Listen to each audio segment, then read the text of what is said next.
ንግግርን እስኪ ከአርቲስት ሰራዊት ፍቅሬ እንማር። ሰርሽ ከተከፈለው ምንም ማስታወቂያ ይሰራል?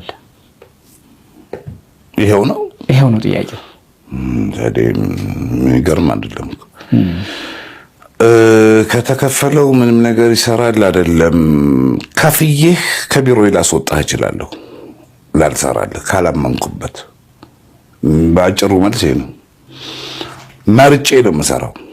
እንደሱ ቢሆን ቴሌቪዥንን ከፍታ እስከምትዘጋ ድረስ ነው እንታይ ነበር። ደግነቱ ቴሌቪዥን አትከፍትም፣ ዩቲዩብ ላይ ነው ያለው።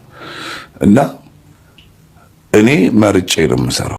ከሰራዊት ንግግር የምንማረው የመጀመሪያው ነገር ድምጻችን ፓወር ሲኖረው ምን ያህል ኢምፓክትፉል እንደሆነ ነው። ሰራዊትን ማስታወቂያ ላይ እናውቀዋለን። ለምን?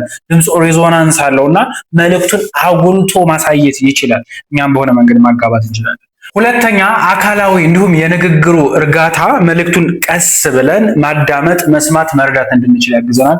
እኛም ይሄን ነገር መማር እንችላለን። ሶስተኛ የሚጠየቁን ጥያቄዎች በአጠቃላይ ኮንቨርሴሽኑን አካብሎ አይደለም የሚያየው፣ አካብሎ አይደለም የሚመልሰው፣ ቀለል አድርጎ ፈታ ብሎ ለመመለስ ይሞክራል።